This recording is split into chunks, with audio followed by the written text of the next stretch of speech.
Okay, good evening, ladies and gentlemen. Thank you all for being here tonight for this very joyous occasion, but it's also a very sad occasion.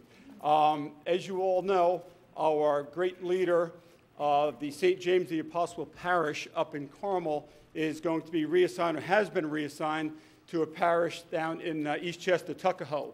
I believe it's the Immaculate Conception and Assumption churches have merged together, and you've been assigned by Cardinal Dolan to be the leader of that new parish, the pastor of that new parish. So congratulations with that honor.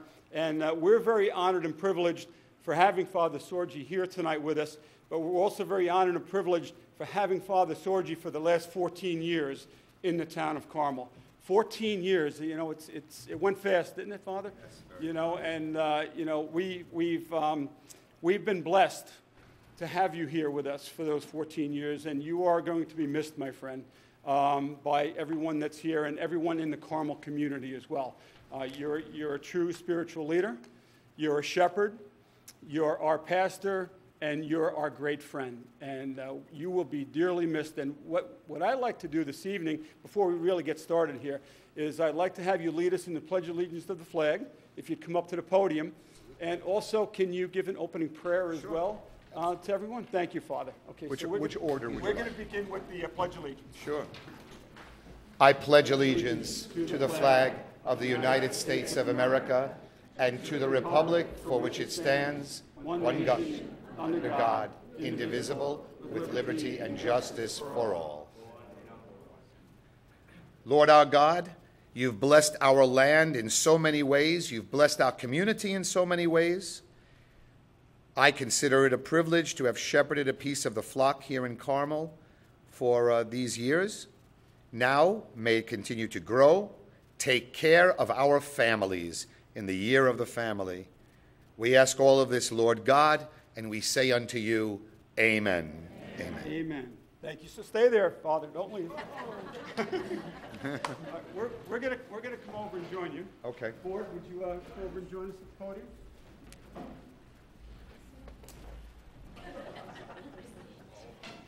A big tall guy. Thank you so much. You're welcome.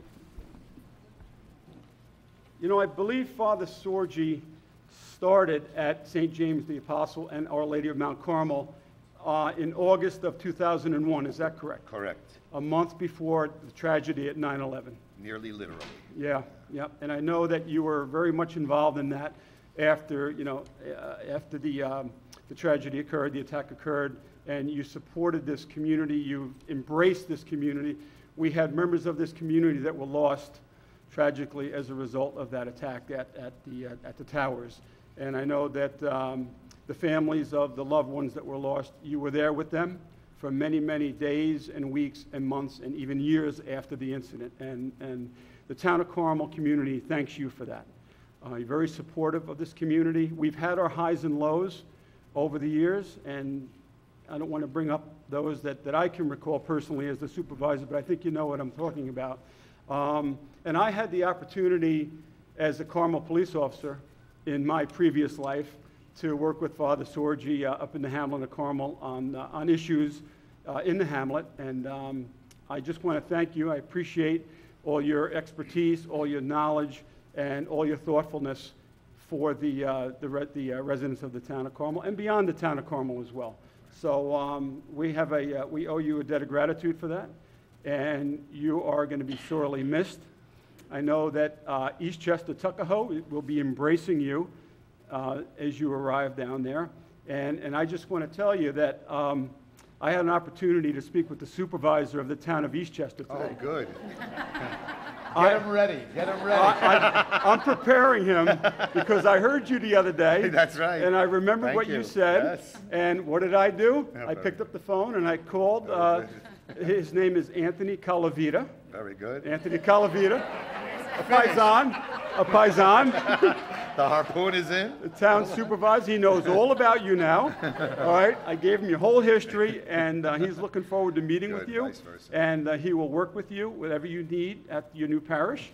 And by the way, the building inspector. Oh. His name is James King. Okay. I didn't speak with him, but I had a message delivered to him as well, warning him about Father Sorgi. By Columbus Day, I'll be meeting Mr. King, I'm sure, by Columbus Day. So Mr. Calavita, the supervisor, is looking forward to meeting with you. And the building inspector may not be so looking forward to meeting with you. It's an inside joke. Some of you may know about it. I know, but thank you, Father. So, best of luck in your new assignment. I know Cardinal Dolan has a lot of trust and faith in you, and he will be supporting you as well as you begin your new adventure, your new mission, if you will, down in Eastchester. Assumption and Immaculate Conception. So I wish you the best of luck. Thank you. And I'm going to miss you so much. Great. You've been such a friend and a great leader, spiritual leader for the Hamlet of Carmel. And I know you're going to do great things down in Eastchester. But don't forget us up here in the town of Carmel. I'll be back. Come back and visit us on a regular basis, I hope. And, Sure. you know. A lot of children to marry. Yeah, A lot exactly. of people growing up, right? A lot of families. Yep. So. And we have Father Vincent that is still going to be there at St. James the Apostle. Right. Oh, halftime, okay, all right. So, best of luck, Father. Thanks a and we're gonna, we're gonna miss too, your Zeppelis. That's it. Your Zeppelis. Don't worry, we took care of that too. I left a good crew. Are you gonna be coming back to preparing those? Maybe. Okay, If I could get we'll leave that open, right? If I could get the new pastor to come down to Eastchester to help out, we'll do it all right. Okay, all right, great, Father. Well, what I'm gonna do now is I'm gonna turn the floor over and the mic over to Councilman Lombardi. He has a proclamation that he'd like to read, that coming from the town board. Sure, thank you. You wanna say some words? Yeah, thank you. Thanks, Kenny. Father Sorgi and I go back a long, long time. He won't mention the year, but I don't remember it either. But the week after Father was ordained as a priest, those of us in the grammar school at St. Teresa, had to come over and hear his first Mass. After that, of course, I worked in the church rectory on the weekends as a weekend secretary, and Father would always come, share his stories, and while he smoked his cigarette outside on the step. But we go, actually, my family and Father Sorgi, you're okay, you're all right. Lou, he's good? All right. So, actually, this is personal for me because Father Sorgi goes back with my family and my extended family for many years. He actually went to grammar school with my aunt who's here and her brothers, and Mrs. Sorgi rolled around Bureau Avenue or Crosby Avenue, stopped at my aunt's family store, and we all kept an eye on her because everybody knew Mrs. Sorgi wheeling her wheel cart around. So when she came up here, we were happy that she was up here, and when I came up here, Father, I was very happy that you were here as well. So it is sad, and we discussed while you were showing me how to make some Zeppelis, that he won't say it, but I will. I'm very disappointed in the Cardinal in taking Father Sorgi from us. The term father isn't just father of children, but a father, father of many, and father of a community, and pastor and leader. And you're being taken from us, but your role has changed, and that's the role that you've taken on. So we will visit you down in Eastchester. I know another parish priest from St. Teresa, Father Grippo, is in a neighboring parishes. So from what I understand, you're going to walk around the sidewalks of Eastchester 10 blocks. And hit all the restaurants there. That's it. So when I asked the town board to consider the proclamation, it was, everybody said it was a great idea. So we just needed to get your schedule in place. So we have a proclamation, Father, for you that reads as follows. Whereas for the past 30 years, Reverend Anthony Dominic Sorgi from St. Teresa Parish, a Roman Catholic priest, has faithfully served the people of the Archdiocese of New York. And whereas for the past 14 years, Reverend Anthony Sorgi has provided pastoral care and support to the parishioners of St. James the Apostle Church and Our Lady of the Lake, Mount Carmel, and is recognized for his loyalty and devotion to the parishioners, as well as the residents of our town. And today, the town of Carmel celebrates Father Sorgi for his generous and kind deeds. Now therefore be it resolved that the town board of the town of Carmel acknowledges with gratitude Reverend Anthony Dominic Sorgi for his 14 years of dedicated service and commitment to the residents of the town of Carmel, and proclaims Father Sorgi to be an outstanding citizen, priest, and friend, and is hereby awarded this proclamation. Signed, Ken Schmidt, Supervisor. Thank you.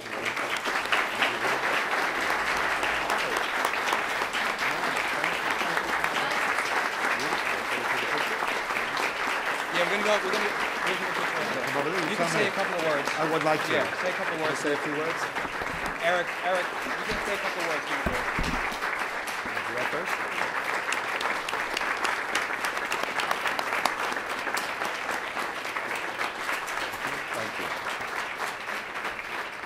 Thank you. I have to say a few, I will. Let me just say a few words. First of all, of course, thank you to everyone here for this. I agree that about the fact that I did not want to leave the hamlet of Carmel. Prior to Christmas, I went to our cardinal, and I know our rules, like we all do. Those of you that served in the military know we have terms, but I went to him anyway because exceptions are made, and I said, although I'm here 14 years, we've done so many things in uniting St. James and Our Lady of the Lake. We had 9/11. We had so many things. How about we find some way? He's a good friend of mine, as you know, Cardinal Dolan. So I said, we have to be able to find a way. And he said, they'll be watching me like a hawk with you, which is true. So I knew that I would have to go. And I thought I would take it till next June, which is the end of my 12 years as pastor, because when I came at 9/11, I was parochial vicar at the time, and actually part administrator. But 12 years is it. I knew I'd have to go next summer, July the 1st. And then all of a sudden, this parish opened because of the uniting of Immaculate Conception on 22 in Eastchester and Assumption right in Tuckahoe at the train station, which is a parish and a community that I have known and loved for a long time. Not that I served there. I used to go teach there. Those people used to come to our concerts at the seminary. There's an Italian national parish. Some of our own priests served in Assumption, and now they were feeling like their parish was being closed. For a lot of reasons, just that I knew the community, I said to the cardinal, should I write? He said, it will never be opened again. So I chose to write so that I would leave 10 months early, these months, so instead of June the 30th. And then he said to me, I'm so glad you did, but I wouldn't force you, because I know how much you love Carmel, and you would want to stay there every day that you could. But I'm so proud that you did, because that would be the longest and saddest wake you'd ever have to live through in your life. To go 10 months of, the last time the pre-kindergarten sings for me, and the last kindergarten graduate, and on, and the last, and the last, and the last. He said, this way, 7 weeks with your beautiful feast in the middle of it all, and move on. And I agree. Now I agree. You know, I didn't at the time really, but I agree that it is just easier as a human being because you get so attached. And obviously, Ken mentions the most significant, which is 9/11. And being with our community, who lost 4 of our own loved ones in the community for all the years of our celebrations, our magnificent celebration of 9/11 that we'll never forget, those people, Officer Falcone's death, tragic death, to mention those. But why I mention all of that is because I say this once in a while, usually when Don Smith's big head is in the room, that I say, I've never been in a community, not a Catholic community, in a community, a civic community, where the collaboration and the cooperation between law enforcement, our jail, the civic officials, the elected officials are so united in the common goal of our families and in a beautiful community. The law, I mean, every year for 14 years, I've sworn in all of our judges, of course, Mary Ellen's campaign, Bondi, all of the officials, such great collaboration. I usually say to them, you know, there are other ministers in the county. I felt like the minister of Putnam County all the time. You know, they'd call us, and there are other colleagues of mine, also, but what a beautiful mixing. It does not happen.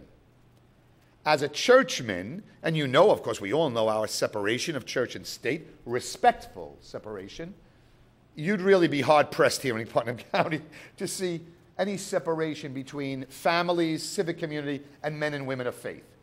There isn't. It really is such a harmonious blend. Probably what the Founding Fathers intended, the kind of real civic collaboration. So, to me, it's been a joy and an honor to receive this because we've worked so well together. Ken, of course, teases about, I was going to start, you beat me to it, because I was going to start by saying, the last time I was at this podium, I figured tonight I'd try to get a bigger LED sign. But not tonight. Oh, son of a gun, that's right. But of course, even that became, and that ended up fine, even that. But I've been in this room, Carl, you remember, and I, way back when, we've been, we had successes as well as moments, but that's just the room, not who's here tonight. It has been a joy.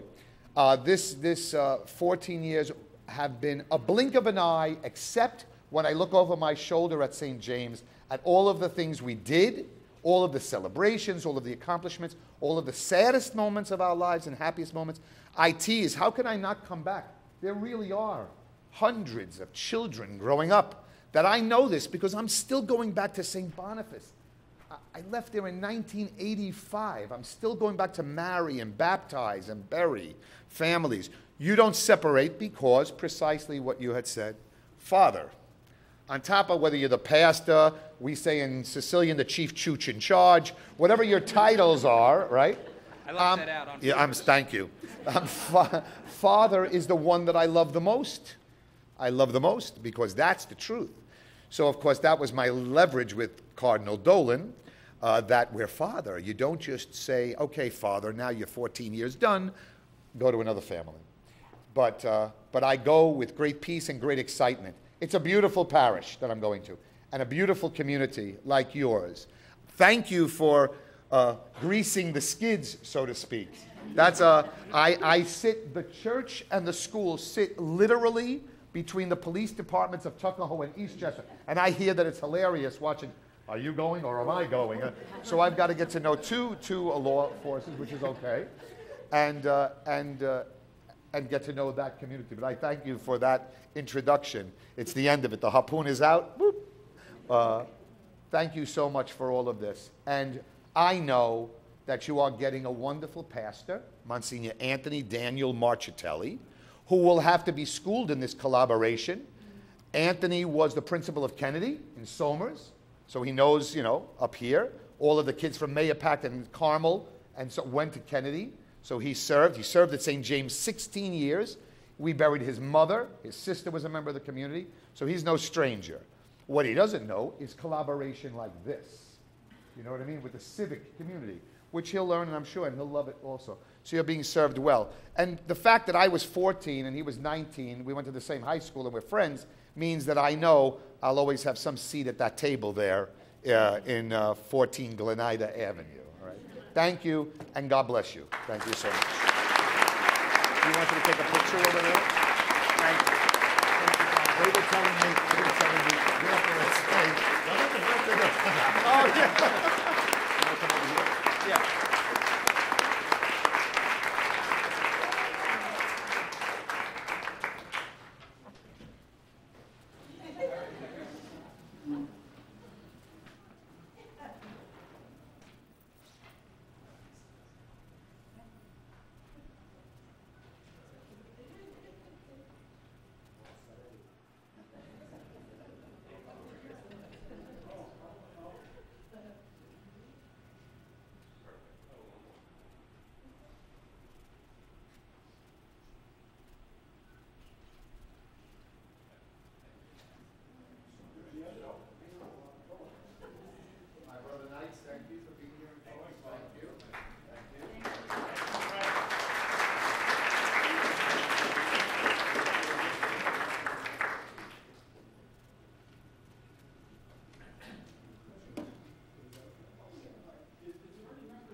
Thank Father for Father Sorgi.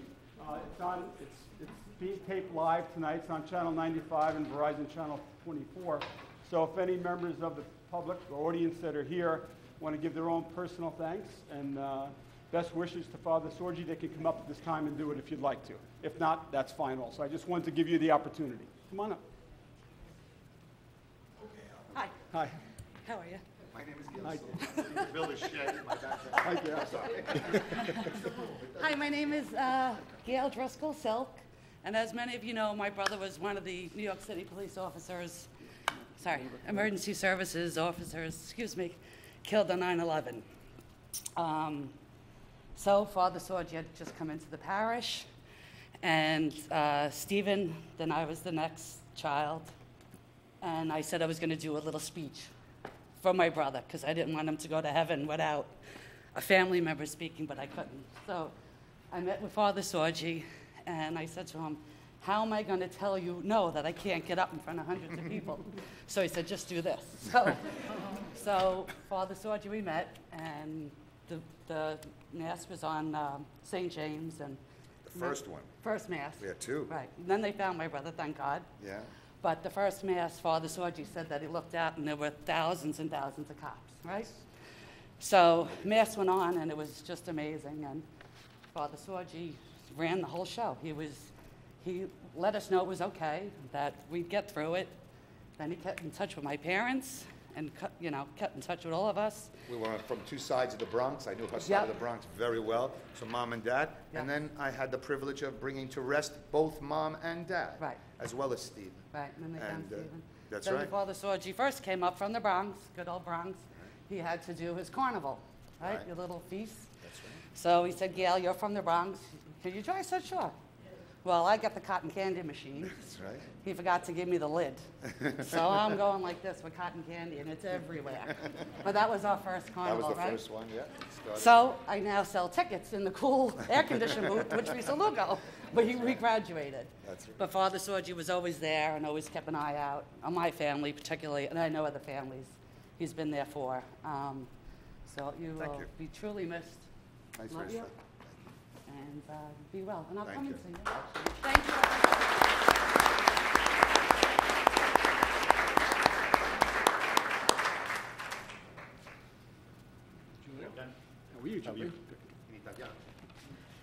Buonasera. Buonasera. Father Sorgi, my name is Giulio Safaloni, as you know. I'm the president of the Italian American Club of Mayapack, and we have lots of memories with Father Sorgi. Let me just give you a few. He was the Grand Marshal with Father De Bellis in 2005? No, 10. 2010. We had the time of our life. We had a show that we normally do every year with the Comcast, and we interviewed Father Sorgi and Father De Bellis. We got to really know him. And then we did a cooking show, and very few people know that he's a famous chef. And he made one of his favorite recipes that night, gnocchi with pesto sauce. But he made them the way his mom taught him how to make it. So I still have the DVD, and it was played ad nauseum on Comcast, and I know you have a copy. So anyway, I want to thank Father Sorgi for being such an outstanding member of our club. He has celebrated Mass for us, for St. Anthony, for St. Padre Pio so many times, and we just did it in June again. And you have never heard a homilist like Father Sorgi. We enjoy his homily. Are you spellbound when he gives the homily? You really go home feeling like, yes, I'm going to think about what he said. You just cannot help but think about what he said. So we thank you for that. That was always a huge honor for us, and thank you for always accepting. Father, I want to invite you to a special dinner dance that we have this year. I know you were the recipient of lots of honors in 2010 from us, but this year we're honoring other marshals. Our Grand Marshal Louis Cefaloni is there this year, and he came here to honor you this evening. But we want you to come to the dinner dance as our guest, and we want to honor you too. It's on Sunday, September the 27th, and we want you to be our special guest. Okay? So thank you for everything you've done for us. We will miss you.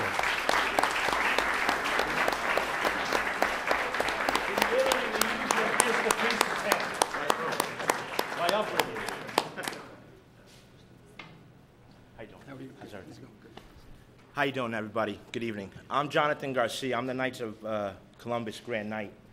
And I just want to thank Father Sorgi personally and through the council. We have over 500 members in our member roster. It's one of the largest memberships that we have on the northeast side. And the reason why we have that is because as Father Sorgi is our pastor at St. James, a lot of us attend Mass, and the way that he says his sermon, the one important thing that he always says at the end of the Mass is we should always stay together. And in the Knights of Columbus, one of our most important principles is unity. And with that unity, it only makes us stronger. So I would like to thank Father Sorgi personally to keeping that. And God bless you on your journeys. And we love you.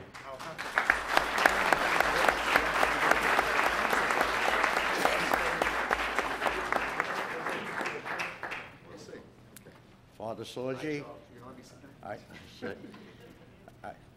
remember you from the first day you came to Carmel, and as District Deputy of the Knights of Columbus of Westchester Putnam, I personally would like to thank you for being our chaplain, and I get the greetings from our State Deputy, Bob Weitzman, and from our Supreme Knight, Carl Anderson. They all appreciate the job that you did. Thank you very much.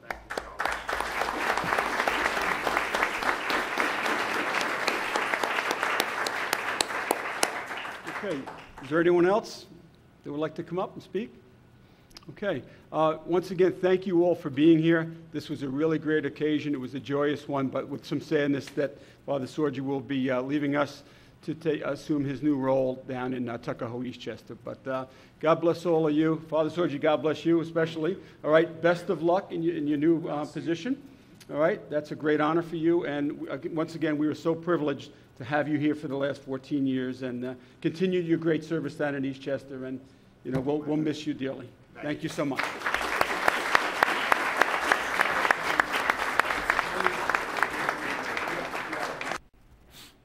Okay, all right, ladies and gentlemen, thank you once again for being here.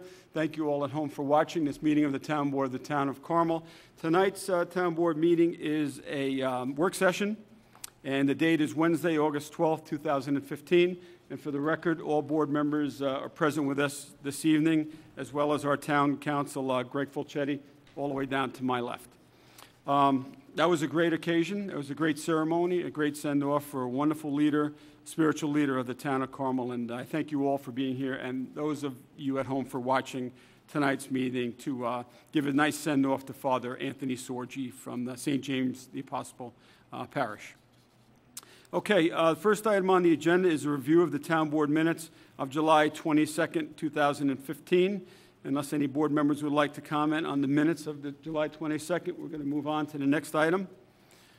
Okay, next item on the agenda, number 2, this is to consider a proposal for the operation and maintenance of various Town of Carmel water districts by B&J Plumbing and Water Systems located here in Mahopac. And I believe they are the operation and maintenance contractor for 11 of the 14 water districts here in the Town of Carmel. Is that correct, gentlemen? Okay. 10 or 11, because I think 13, yeah. I think it's 10 because one of those water districts actually doesn't exist. Yeah, so it's 10. It's 10. So thank you for being here. I have Joey Scullin and Ted Kugler here. They're the principals of B&J Plumbing. So B&J Plumbing's contract for the operation and maintenance of the water systems here. These are the municipal water systems. These are the water districts and water systems that service residences of the town of Carmel. And once again, there's 14 districts, and B&J is responsible for the operation, maintenance, and repairs, including capital repairs of 10 of those water districts. They have been the operators of those districts for many years, and their contract is up for renewal this year. And we have a proposal from B&J Plumbing to continue as the contract operators of those various water districts here in the town of Carmel. It's a contract renewal, And tonight, we're going to be discussing that renewal contract and their proposal. And before we get started with that, I'm going to ask the operators of the water districts from B&J Plumbing if you had some words that you'd like to say in advance of us discussing the contract proposal. Ted? Sure. Is it on? It's Yes. on? Okay. Yeah. By the way, I'm the president of B&J Plumbing. Our company, just as a little background, we're located in Mahopac since 1964. So we're here 51 years. We've been serving the town of Carmel for that length of time through Joe's father before me and myself since 1978. We've been operating these districts, most of these districts, for the past 30 years. We built the Water 8 filter plant personally. We were the general contractors as well as the mechanical contractors, and picked up and did the O&M right after that, and we've been doing all the capital and the maintenance and repairs on that particular plant, as well as all the other satellite plants throughout the town of Carmel. Our business is right in the middle of Route 6 in Mahopac, okay, right up from the firehouse, if nobody knows who we are. The way we can serve the town of Carmel with any issues with emergencies, we get a phone call from the police department or the engineering department of a water main break or an issue in town, and we are located right here. We can respond within 10 or 15 minutes to any issue that the town has. And we do that, and we have been doing that for the past 30 years. We think we presented a nice contract renewal, okay, to the town, okay, with a non-maintenance increase whatsoever with our what are you going to call this? Our regular labor rates have not changed since 2004 on 2 contracts ago. Okay, so we're maintaining all those numbers, those rate numbers.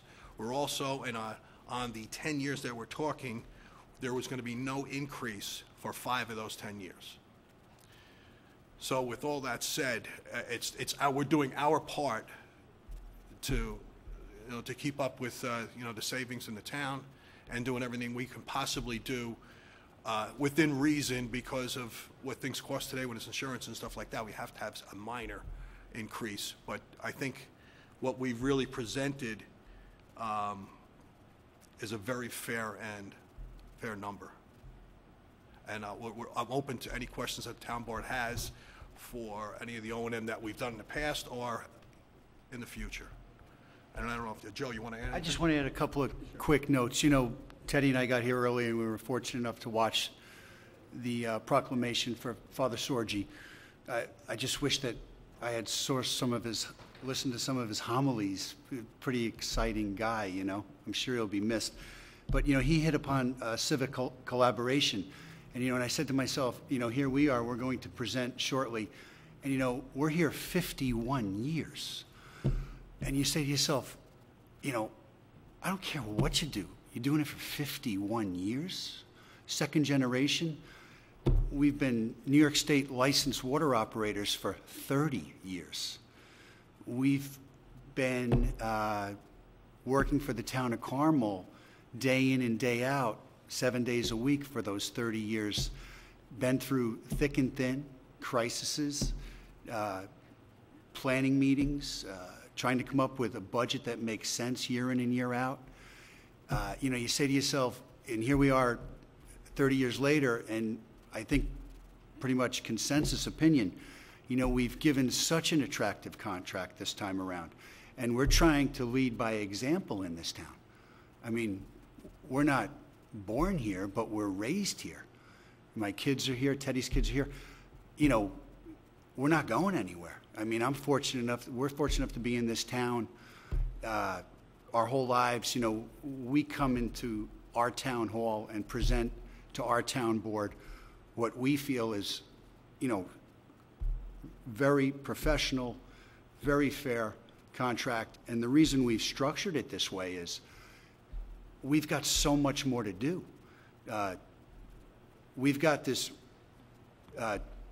team of engineers now who week in and week out, we tackle pretty tough problems, and we've got big plans for the future. We've accomplished a lot in a short period of time, just in the last 24 months, but there's so many really important issues that are going to come up in the next 10 years, and we want to be part of it. We've been part of the last 30. So that's what tonight's about, and we hope that we've got your confidence on what we want to do in collaboration with Rich and John and the town board. So with that said. Yeah, no, thank you, gentlemen. Yeah.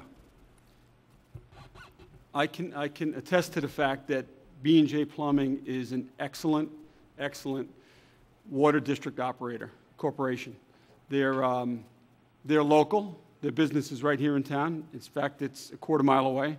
They're very responsive to our needs, and their response time to water main issues is fantastic. I believe it's a 15, 20-minute average response time. I'm literally 5 minutes from my office. I'm on these emergencies, you know, before folks have their boots on. You know, I'm there. It's absolutely remarkable how fast our response rate is, second to none in the state.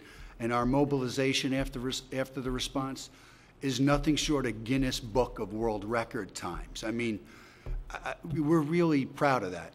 So these two past winters, the two previous winters, we really got our, pardon the expression, our butts kicked around town with the water main breaks because the frost was so deep in the ground. We were having water mains that were failing, that were breaking, that were freezing, that never have before.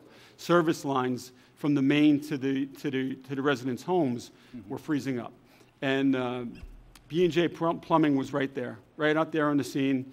And the repair time, the average repair time to get the service back up again and running to provide, you know, the water commodity to those residents was very fast too. So not only do you respond to the scene quickly, but you also have the repair done in a very fast and timely manner. And those are the things that we appreciate from B&J Plumbing. I know I do as town supervisor. You know, our water districts are very vital, you know, to the community. And, you know, because everybody needs water. And when the water systems go down, everybody looks to have them back up again in a timely manner.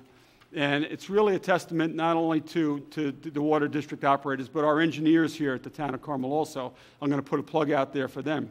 Rich Franzetti, our town engineer, and his staff in the engineering department do an excellent job also. So that's what we look for, you know, and that's why we, you know, this community is pleased. It's my belief that the community is pleased with the service that they're providing, that B&J Plumbing is providing to the town of Carmel. I think it's second to none. I don't think anybody else, it's my belief that no one else could match that.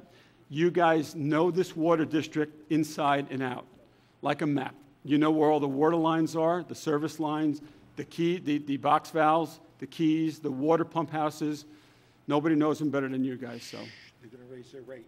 No, it's on paper already. Just one other. So I just wanted to make sure that I mentioned that because you know, how supportive we are. And, you know, I don't want to speak to the rest of my colleagues on the board, but that's my feelings of being here, you know, day in and day out and seeing what's going on. And a lot of times I do respond to the scene of the water main break, and you're there ahead of me a lot of times. Well, thank you for those kind words. It's important for the community and the board to know also that not only are we a local licensed plumbing and mechanical company, but as far as the water district operations go, we've got 5 state A-licensed mechanics. That's the highest grade you can have in New York State. We've got 4 B license, 3 C, 2 D. We're constantly continuing our education with credit hours. We process these and we forward them up to the state health department through the Putnam County branch. It's a continuous ongoing education for us as well. We maintain all those licenses. We're very proud of them. So it's on that note. And one other quick point. We're also mechanical contractors, which is over and above the average water operator. We're also New York State, you know, licensed plumbers and mechanical contractors. So that's another reason why we can handle all the pumps and the water mains and control work, and we have been doing this since the beginning. Teddy, just really briefly, I don't want to bore everybody. Case in point, with Richard and John, we just upgraded one of the filters. We have 2 filter trains at our dissolved air flotation plant. We, after 17 years, we got the approvals, Rich spearheaded to get the funding in place to rehab filter number 2. I'll just let you touch on it, but the fact that we were able to do it with our expertise, the savings were dramatic. Saving was dramatic because we did everything in-house. We have our own people in-house to take care of all the welding, the mechanicals, changing the valves. The only people we had to bring in were a sandblasting crew and a coating crew, because they have to be certified for spray coating. That's not our, but everything else, dismantling, remantling, and calibrating and setting the filters back on in line, we're all done by our own in-staff people. So, you know, we're not subbing any of this out. Well, there's And a that's cost savings. It's major just, cost savings. yeah, major cost savings. So that was important to us. Plus, you know, we like to take care of our filter plant. You know, you can eat off the floors in the filter plant. You know, we're very, very cognizant of our facilities, so. Yeah, I just want to say, I mean, there's a lot of residents who've come up to Carmel from the city, whether it be Yonkers, New York City, and turn on the faucet, it was something that you never thought of. And I remember my first year on the board, Councilwoman McDonough, myself, and my son came with you both when we did the tour. And I mean, you don't understand. I mean, I still don't understand what you showed me. I really don't. But what was involved in getting water from a source through the plants into the system, into someone's home, is actually quite amazing. But more than that, it takes a lot of work and a lot of specialty. So I've only heard good things from everyone that I've ever spoken to about the service that you've provided to these water districts over the years. And I just want to say thank you for that. And just always remember that I'm glad that you're the first ones at the scene, because when someone doesn't have water, we had a person with a well that had a real problem. It had nothing to do with you guys, but they were out of water for weeks. And you can't imagine the damage to your life not having water in your home. So I'm confident, I'm comfortable with your service, with you gentlemen, with the work that you provide. And, you know, this is one of those, unfortunately, necessary evils. Nobody wants to pay for it, but without it, you can't survive in many, many ways. So just remember, you know, although the town is your customer, the customers are the residents, and we appreciate everything that you do. And let's keep the relationship, you know, going as it has been for the past 51 years. Okay, let's speak a little bit about what the proposal is. Yeah. It's a 10-year proposal. It covers years 2016 through 2025. And over the 10-year contract, there's 5 years of 0% increases. Thank you for that. 5 years of zeros. And there's 5 years of a cost of living adjustment, which is 3.5% for each of those remaining 5 years. So the zeros are staggered out across the 10 years. So the first 3 years, 2016, 17, and 16, 17 are zeros. For 18, 19, and 20, there's 3.5% increases. So just so everybody understands, the first 5 years of the agreement, the increase over those 5 years is $28,597.80.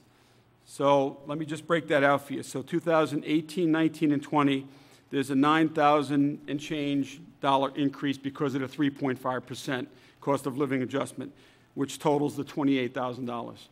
The second 5 years of the agreement, there's 3 zeros for 2021, 22, and 23. There's 0% increases. For 24 and 25, there's 3.5% increases. So for those, for years 9 and 10, if you will, there's a $20,923.80 increase. So for each of those 2 years, 24 and 25, it's 10,000 and change increase. So for a total over the 10 years of the agreement, cumulatively out, the number is $49,521.60 increase over the current contract. So it's if you factor in the 2%, John, may I mention this? Sure. Yeah. You want it? We're living, as you all know, we're living in a 2% tax cap era. It's imposed by New York State. It's mandated that municipalities cannot increase their tax levy over 2%. Actually, this year it's a little bit lower than that for 2016's budget. But if you factor in and calculate the 10 years that are being proposed, for each of those, for the total amount of the 10 years, if you spread out the increase over the 10 years, for each year of the agreement, it's about a 2% increase. A little less. A little less than a 2% Little increase. less. So if you take the $49,521.60 and you factor that in or calculate that over the 10 years, each year is a little bit less than a 2% increase. So you're less than the 2%. And that's what we're trying to, that's the message that we're trying to get out there to our vendors, is that we're in a 2% tax cap era, so we're holding you to the 2% as well. And you're below the 2% if you look at each of those years for the 10 years. Understand that? Yeah. All right? So I just want everybody to understand what the increases were and what the factoring in the 2%. Thank you, John. Councilman Lupinacci actually put those numbers together. If you want to add anything else to that, John? You stole my thunder. No, the only other thing that I'll add is, because it's all been said about the community, about your level of service, no complaints, and there's a cost associated with that. The public could go and say, like, we're in a 2% tax cap, and great, they're keeping it less than 2% annually even though there's some zeros and then the cost of livings. And they say go out to a bid. There's a cost to going out to a bid. There's a cost of changing a vendor. This is a controlled cost. This is a comfortable cost for the budget, and we know the vendor. The vendor knows these water districts better than anyone else, and there's a cost to that. You go get a new vendor that might be a little less or the same price, or you start bidding it out. There's going to be a cost, and we realize that with the pumping of the sewer district. Yes. When we changed the sewer pickup, they couldn't meet their demands, and they wanted by bid, but then all of the emergency costs that we had to apply to the sewer, not water, cost the town even more money. So there's a comfort, there's an intrinsic value here that I see, and that I don't think that is truly being valued. So I think this is actually more beneficial than what is actually seen here on paper. So, Well, thank you very much for that comment. Thank you, John. And I just want to add that there were no other increases to the contract. In other words, the extras that are contained within the agreement, within the contract, they stayed flat for the 10 years. So there were no increases to that. And once again, thank you for that as well. So any other board members down on this end? Jonathan, Frank? No. You want to add anything else? Susie? Nope, I'm good. Anything else? Hey, John? I'm good. John? Okay. All right. There was one change that our engineering, I just want to mention this, that there was one change that the engineering department did have because the engineering department did review the contract, because we, as a practice, we want to make sure that the department that oversees our infrastructure, our water and sewer districts, had an opportunity to comment on the new proposed contract. And they did have one comment, is that they wanted B&J Plumbing to consider taking over the task of the marking out the pavement. So you're aware of, it's call before you dig. So there's a phone number that you have to call before you do any excavating or any digging on any property. You have to call that number, and the utilities come out and mark out the lines. This way, when you do excavate, you don't accidentally hit any lines that are buried underground. So they have to be marked out. And that's a law, by the way, that everybody is required to make that phone call. In the past, currently, the Town of Carmel Engineering Department does the markouts for the Town of Carmel water and sewer districts. So what the engineering department recommended is, or asked B&J Plumbing, would they consider taking over that task of marking out the water lines from the water districts that B&J Plumbing services and maintains. And they met with the engineering department and discussed that. And they agreed to take over that task. There is a cost, and I just want to read this for everyone so they hear it and understand it. The engineering department has reviewed the reference request for contract extension dated June 9th, 2015. The department requested B&J Plumbing to provide a price to mark water mains in accordance with the UFPO requirements. B&J has provided an amended cover letter dated August 12, 2015, identifying a price of $100 per hour, which includes labor and equipment for these services. With that, the engineering department recommends approval of the amended contract extension. So I just want everyone to understand that. So with B&J Plumbing, if the board does agree to the contract extension and approves it, B&J Plumbing would then be taking over the marking out of the water mains and service lines in the Town of Carmel. And what that does is it frees up our engineering projects coordinator, Rob Varra, who has been given that assignment over the years to go out and take care of doing those markouts. So he would have to leave the office, go out in the field, and mark out the water mains.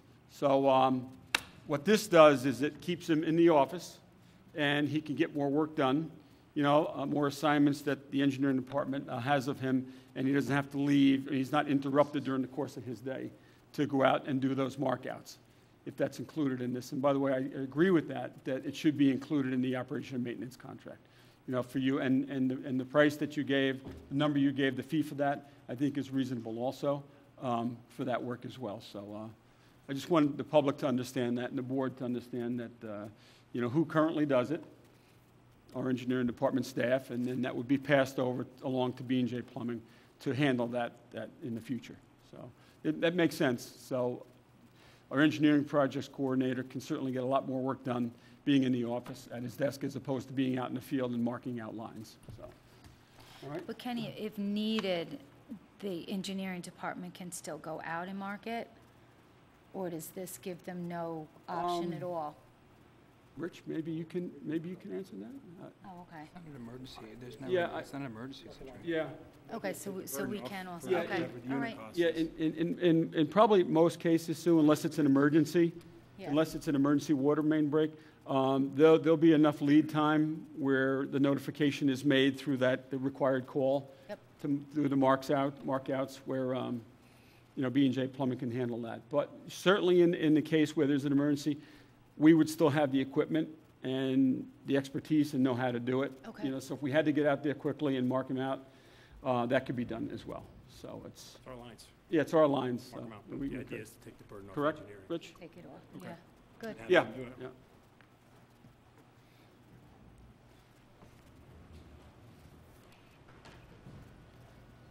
Yes, that assessment is correct, and in the case of emergency, it would actually be B&J calling in the call before you dig, because that's just the way the process is set up. So they're already there, and their response for that, there's a code listing that goes there, and the special code for utilities calling in on their own is an 81, meaning we know where it is, we don't need to mark it out.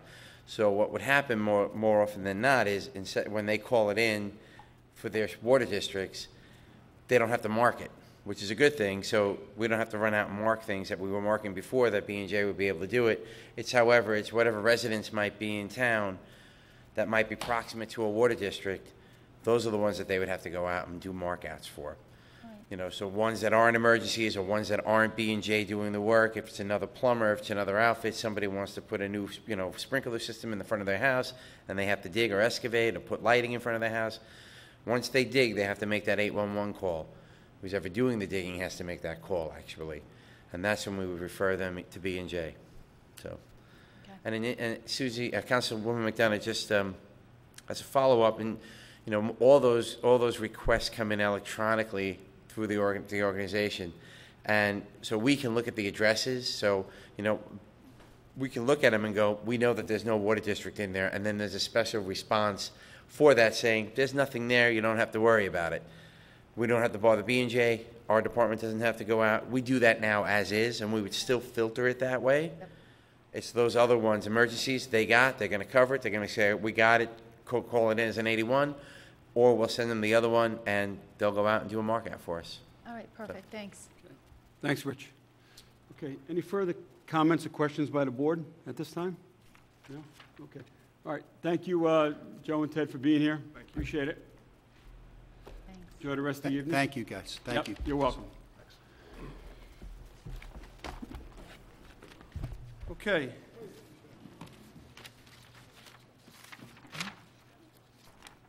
Next item on the agenda, number 3, Mary Ann Maxwell. Actually, Mary Ann, you'll be covering 3, 4, and I'm going to ask you to cover number 5 also. All right, so number 3, Mary Ann Maxwell, our town comptroller, is this to consider authorizing a transfer of Carmel Sewer District Number 2 Repair Reserve Fund. Mary Ann? Good evening. This is a resolution authorizing emergency expenditure of monies from the Carmel Sewer District Number 2 Repair Reserve Fund. This is for the clarifier that was authorized by the town board, the purchase of the clarifier that was authorized last, I believe it was the last voting meeting. So this will be, the total amount is $62,171. Half of that will be paid back in 2016, and half will be paid back in 2017. Okay, is that, have any questions on that? Board member questions or comments regarding this item? We spoke about this. No, we spoke about this. Okay, all right, let's move on to number 4. This is to consider year-end length of service award program, also known as LOSAP, for the 2014 annual reports for the Carmel Fire Protection Districts number 1, 2, 3, and the Carmel Ambulance Corps. This covers the Carmel Fire Department, the Mahopac Fire Department, and the Mahopac Falls Volunteer Fire Department, along with the Carmel Ambulance Corps, Ambulance District. Mary Ann? Okay. In the folders that you were that were distributed, there's an executive summary of 2015 annual reports. These are prepared by Penflex. Penflex is the company that services our LOSAP programs, the length of service award programs.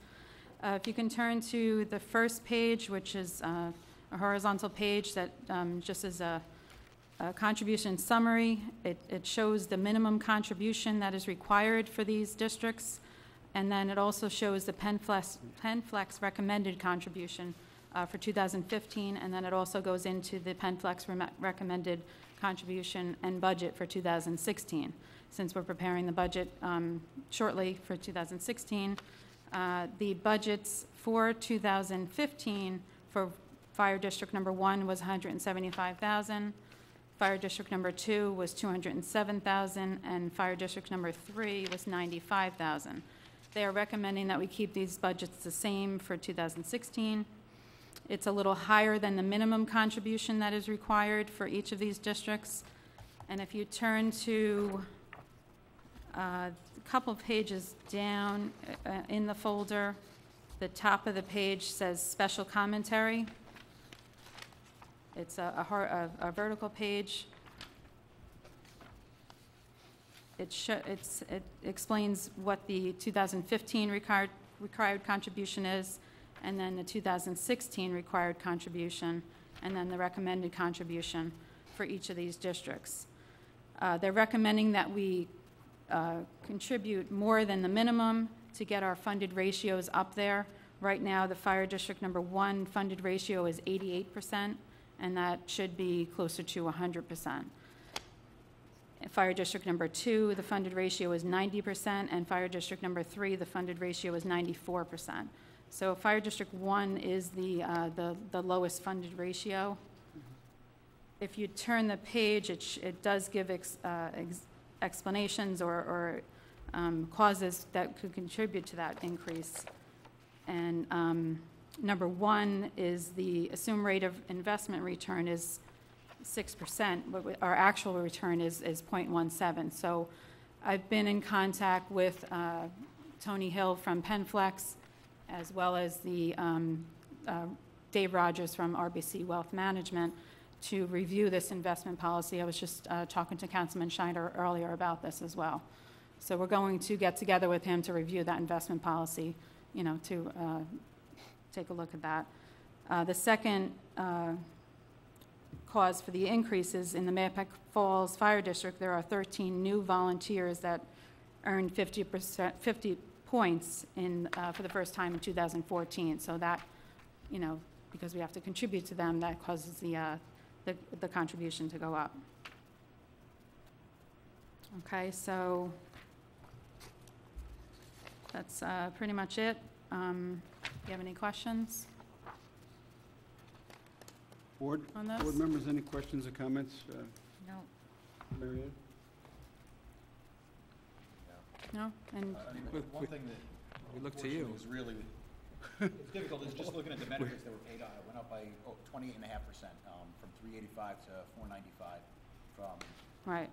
13 to 14. So it's difficult. The only concern that I really have is going to be in regards to 2016 when they're given a recommended contribution to be the exact same amount of what they're recommending in 15 when we saw such a large increase in benefits. So these will just be things that we talk about when we have. We'll talk about, right, exactly, yeah, yeah.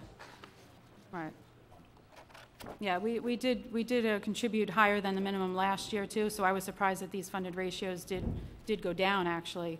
So, you know, I think a lot of it has to do with the, you know, the rate of return, and then we do have a lot of new members, you know, joining the fire department, which is great, you know, but we do have to contribute to this service award program. So I think that has gone up as well. So with all three fire districts. Now, just to give a little history, the LoSAP program actually started probably 15, 18 years ago. And what they found was there was a decrease in numbers in the ranks of the volunteer fire departments. Their membership numbers were dropping. And this was created as a way to retain and attract new membership.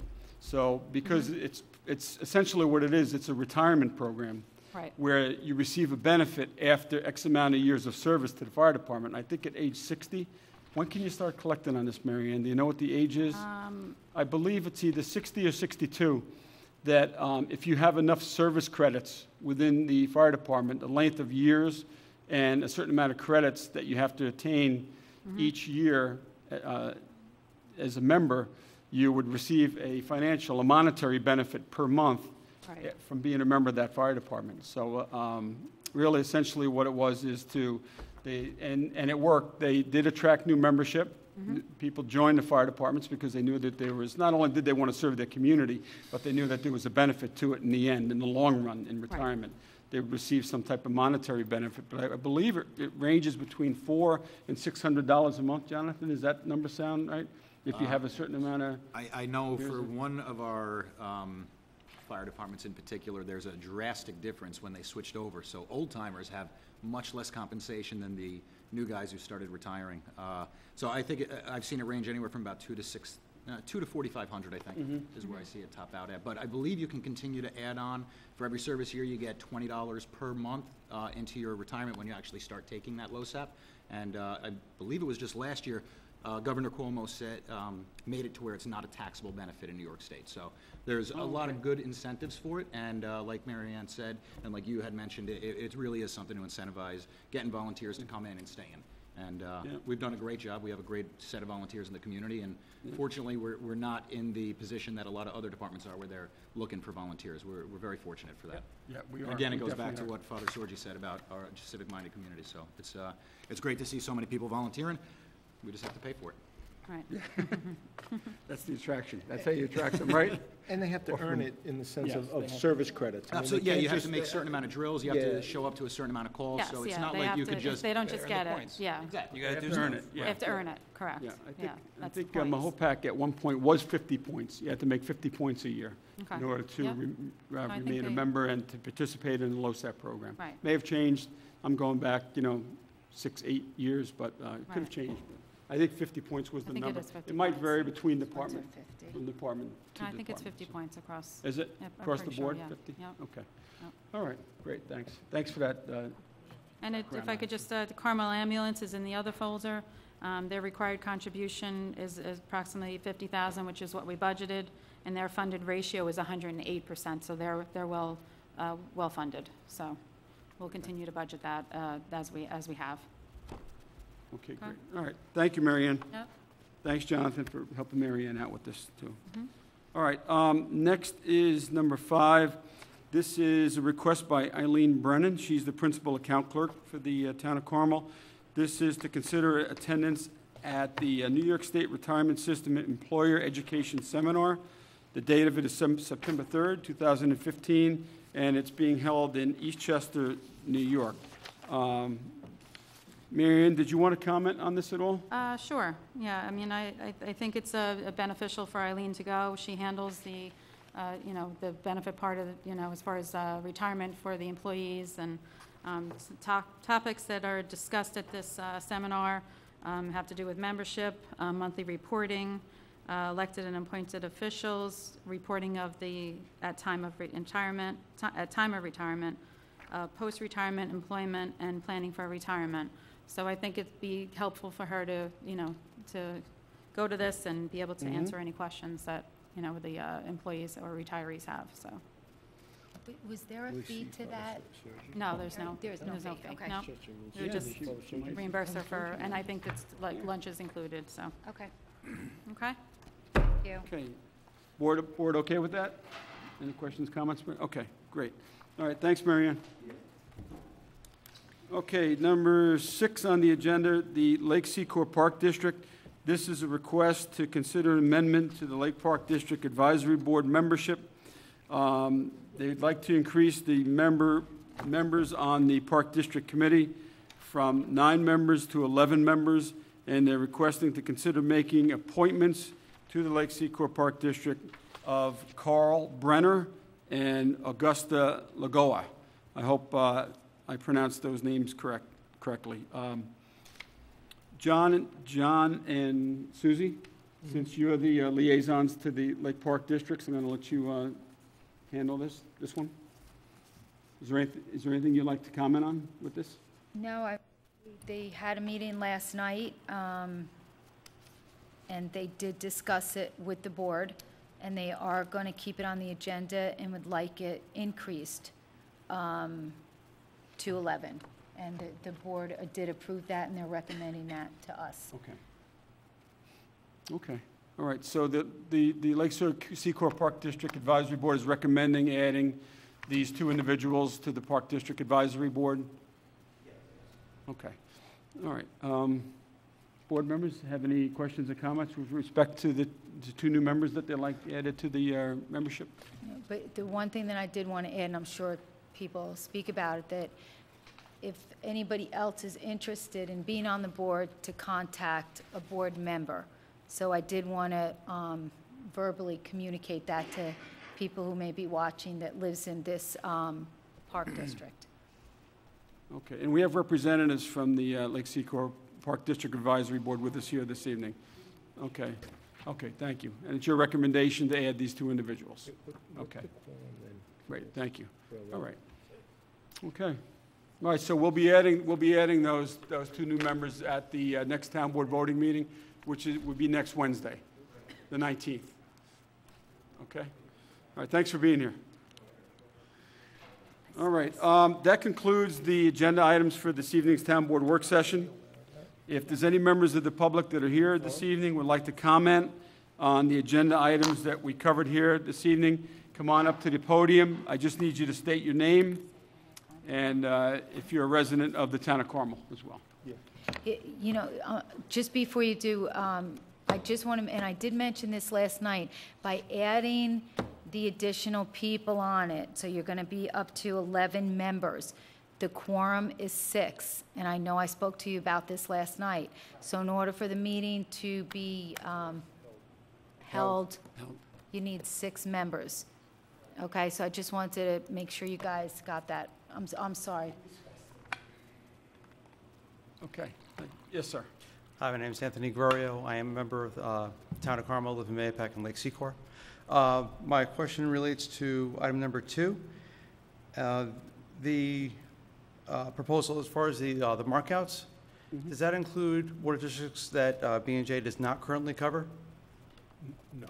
It would only include the districts covered by the contract. Yeah, just the water districts that are covered by the contract. So. The accepted districts are 2, 3, and 12. Yeah, there's water districts 2, 3, and 12 that would not be covered by this. Right. That they're under the contract of another water district operator, Severn Trent. Right. So. That's, I just want, because they take care of my district. I just wanted to see if the line was going to get blurred or not. Yeah, so probably what would occur is our engineering department would continue to mark out those districts. Or ST. Or ST, or ST. We could, discuss having that incorporated as an amendment into their contract to do that as well. And, okay, so thank you for answering that. And then my other comment about this proposal is I just wanted to put the idea out there that it's nice that they can handle everything in one package, including the markouts, being that that's the addendum to it. But I just wanted to comment that it may not be the best idea to have one operator control all aspects of the operation. If new lines are put in or new services put in, and it's not properly communicated to the towns that if in the event that the contract does end and another operator takes over, or the town takes it back, in any case somebody else is taking care of the system, they may not be fully aware of other additions or subtractions to the system that occurred under the old contract. So keeping the town involved, at least in the markouts, would guarantee that there's always some kind of communication of service disconnects and reconnects, and that future contracts can be given the total amount of information as far as what they're going to be covering. So I just wanted to. No, that's an excellent point. Thank you for bringing that up. So. And we appreciate that. Thank you. All right. Thanks a lot. Okay. Any other members of the public would like to come up and speak at this time? Come on up to the podium. On the agenda items. On the agenda items only at this time. Okay. There being none, we're going to open up the floor to public comment on new business. If there's any residents that would like to come up under new business, and you could speak about that for 3 minutes. But yet, and I know you're a resident, all right? Yes. George Walco, Lake Secor. I'm on the Park District Committee. What I would like the town board to do is pass a resolution that no committee member gets paid for being a volunteer. If you're a volunteer, you're not paid. And there was a little bit of an uproar last night over that issue. So I'm throwing that out to the town board. Okay. All right, George. Thank you. Appreciate your comments. Thanks, George. Okay. Anyone else for new business? It's the open forum portion of the meeting. You can discuss any town business with the town board. Okay, there being none, town board members, do you have any comments or any announcements that you'd like to make this evening? Jonathan? Something's coming up Sunday, right? There is, What? yeah. Something's coming up Sunday. This Sunday? Is it Sunday? Yeah. The picnic? The town club? Yeah. I have the announcement though. Oh, you know what I do have? Aside from this, Frank, you want to make that announcement while I'm looking for this other announcement? The Sunset Series continue this Thursday night from 7 to 9 at the Chamber Park. And we are going to be at August 13. And the group is Remember September, acoustic rock sound that blend country, rock, jazz, and blues. That's this Thursday night, 7 to 9 at the Chamber Park in town. All right? Yeah, that's it. Okay. Thank you, Frank. All right. Jonathan, any other announcements you can think of? None? Down here? Susie, did you have something? Okay, that's the only announcement. I do, the evening of the piazza, that's the one I was looking for. That's the next one. Is that's next, the 22nd. 22nd? But the picnic is this Sunday, and I'm forgetting the time. Yeah, the picnic is this Sunday, At right? Sycamore. It's at Sycamore. That's a membership. Yeah, Oh. just membership. Sorry, I was membership. going to announce that too, but. Too many people coming over. Thank you. I'll get you. Louis will get mad at me. Yeah, no. And on I retract that. On August 22nd, the Carmel Fire Department is going to be having their 100th anniversary parade up in the hamlet of Carmel. And there's also going to be a fireworks display in the evening. So August 22nd, I believe that's a Saturday, up in the hamlet of Carmel. It's going to, at 2 o'clock, 2 p.m., it's going to be on Route 52. up in the hamlet, their 100th anniversary parade. It's a dress parade. There's going to be a lot of bands there. There's going to be a lot of visiting fire departments that are participating in the parade. So come on out and help celebrate the 100th anniversary of the Carmel Fire Department. Last year, it was Mahopac's 100th anniversary. This year, it's Carmel Fire Department's 100th anniversary. So the more support and people that show up for that, I'm sure the members of the Carmel Fire Department would appreciate that. They're a dedicated group of volunteers, of men and women who provide fire protection to the hamlet of Carmel residents. So in 100 years, it's a momentous occasion for them. So the least we can do is turn out and support them for their 100 years of service. So 2 o'clock, Saturday, August 22nd, up in the hamlet of Carmel. Okay, we do not have executive session this evening, so we're going to be closing the meeting from here. And the next meeting will be next Wednesday, August 19th. That'll be a town board voting meeting at 7 p.m. right here in the town hall. Need a motion to close the meeting? So moved. So moved by Councilman Lombardi. Second. Seconded by Councilman Schneider. All those in favor? Aye. Aye. Good night, everyone. Be well. We'll see you next time.